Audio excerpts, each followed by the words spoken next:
17h30. Je suis assise au fond de la 165, serrée entre deux étrangers. Les fenêtres de l'autobus font un bruit infernal chaque fois qu'une roue embrasse un nid de poule. Les 30 degrés ressentis rendent l'air lourd et étouffant dans l'autobus bondé. Mais moi, je ne suis pas là. Je suis à Cap-Rouge, un 14 novembre 1973. Il y a quelques minutes, alors qu'on était au coin de Côte-des-Neiges et Côte-Sainte-Catherine, moi, je partais de Madagascar pour filer à Nairobi, puis à Athènes, à Marseille, à Paris. Je suis avec mon papa qui raconte sa grande traversée. Son arrivée au Québec, son premier contact avec la neige, sa joie de recevoir du courrier de ses parents, puis sa peine qu'il a sentie pendant son premier Noël, seul. Mon très cher père, ma très chère mère, d'après le calendrier et les conventions, c'est aujourd'hui que commence l'hiver, et il se terminera le 21 mars. Ces derniers jours, il a beaucoup neigé et il a fait très froid. La nuit, le thermomètre descend jusqu'à moins 20 degrés, comme si j'étais dans un grand congélateur. Aujourd'hui, les vacances scolaires commencent et se termineront le 13 janvier. Il y a une demi-heure, tous les étudiants sont rentrés dans leur famille pour passer les fêtes et les vacances. Demain, Céline viendra me chercher. J'essaierai de passer de bonnes fêtes. Ce ne sera pas la même chose, car nous n'avons pas la même culture, évidemment pas la même tradition.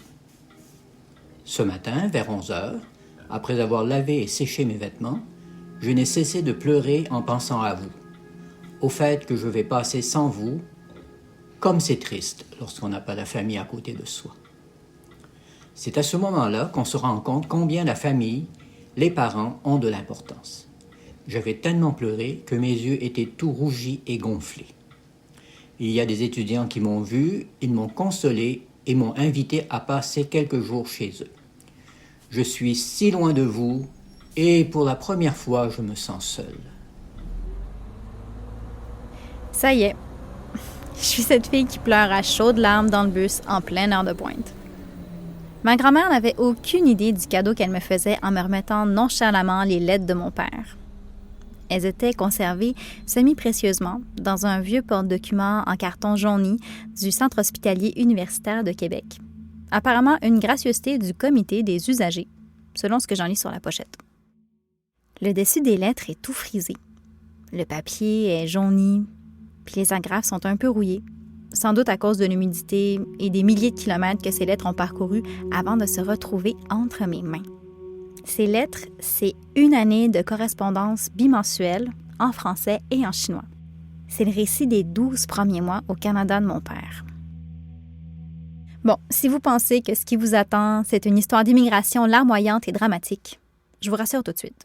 Mon père avait un rêve, celui de troquer les plages de l'océan Indien pour les déserts de neige québécois. Il suivait son instinct de jeune adulte qui désirait faire différent. Non. Pas de larmes ici, seulement une belle histoire. Là, j'entends déjà les questions. Pourquoi tu fais ça?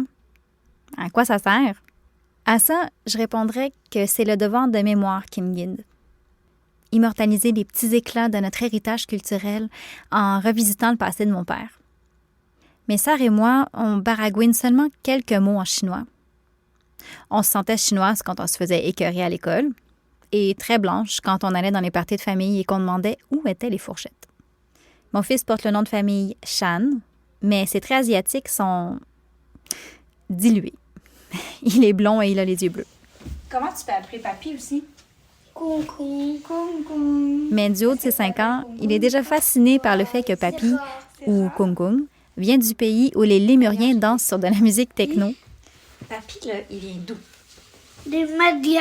De Madagascar. De Madagascar.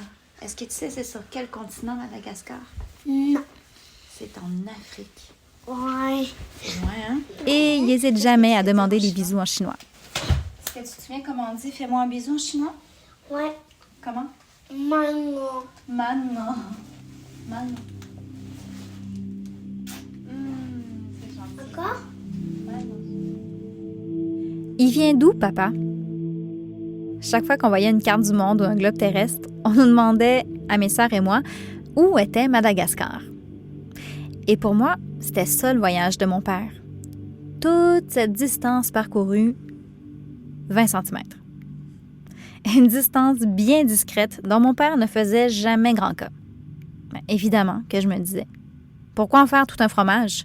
C'est bien juste 2 décimètres. J'étais bien bonne en maths au primaire. Mais oui, c'est des années plus tard, quand je feuilletais les albums de photos d'enfance de mes parents, que j'ai réalisé qu'on devait en faire tout un fromage. Toute une meule de fromage.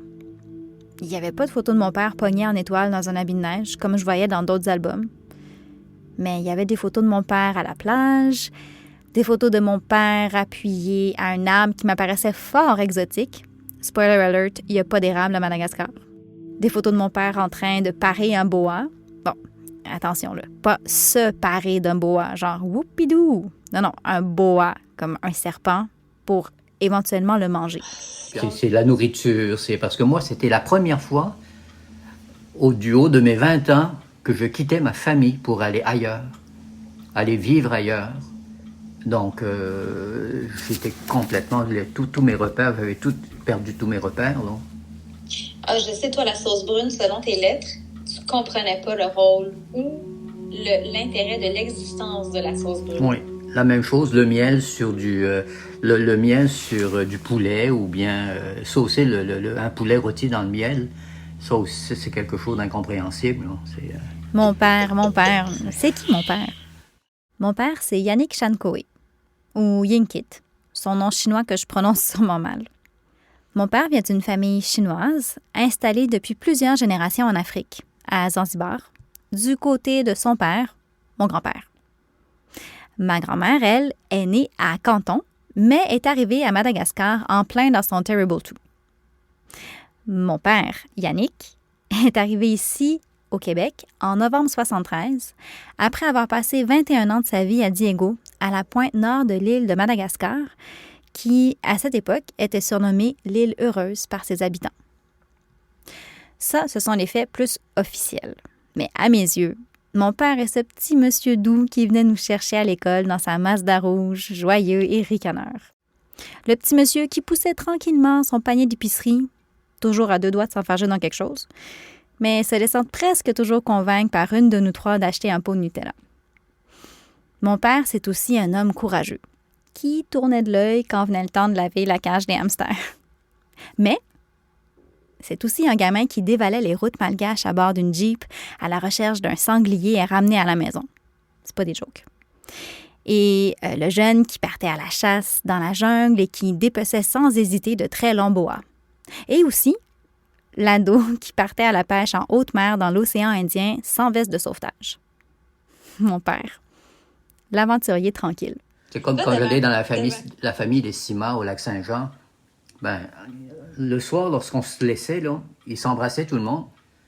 Chez les Morins, dans le temps des fêtes, ils s'enfermaient dans les toilettes. Il y en avait trop. Il y avait tellement de becs, lui, il n'était pas habitué à ça, là. C'était trop. Trop, là. Et ça aussi, c'était quelque chose, là, chez les Sima, on s'embrassait avant d'aller se coucher, là. C'était un autre choc, ça. Imagine-toi que demain matin, tu débarques à Jakarta, là. Puis encore là, tu saurais plus de choses parce que maintenant, il y a la télé, les médias sociaux, toutes ces choses-là. Ton père, il n'y avait rien de ça, là. Rien. C'était comparable. Rien, là. Puis j'ai envoyé une lettre, ça prenait 2 semaines avant d'arriver. Cet aventurier tranquille a donc recensé ses 365 premiers jours en terre québécoise dans une correspondance assidue entre Cap-Rouge et Diego. Je l'avoue, ça fait plusieurs années que les lettres de mon père se mêlent dans l'amoncellement de papier, de fils et de crayons qui jonchent mon bureau. Mais c'est plus récemment que j'ai eu l'impulsion de me plonger plus profondément dans les écrits de mon père. Dans les dernières années, les parents et les sœurs de mon père sont décédés. Mon père parle désormais rarement chinois. Il a eu 70 ans cette année. Le temps avance et la mémoire s'effrite. La mémoire, c'est une drôle de chose. On en rit quand on cherche le mot de passe qu'on a créé il y a 5 minutes, mais qu'on se souvient étrangement de toutes les paroles de ma prière païenne de Céline Dion et du numéro de téléphone de notre meilleure amie quand on était en 2e année. La mémoire. C'est quand elle est menacée que ça devient moins drôle, qu'on essaie de trouver tous les moyens possibles pour la préserver. L'urgence. Cette année, mon père, on lui a trouvé une tumeur au cerveau. Une grosse affaire. Chirurgie, traitement, médicaments, une liste d'effets secondaires à plus finir. Ouais. L'urgence. Et pourquoi c'est pas lui qui vous parle en ce moment? Il va bien, là. Il va bien. Je vous ai promis une histoire sans larmes. Mais ça a allumé en moi un besoin de comprendre. Une quête. Un désir de mieux connaître mon père, que j'ai totalement pris pour acquis. Et j'ai envie de comprendre ma culture sino-malgache, qui pourrait sembler désordonnée, comme mon bureau, mais tellement riche.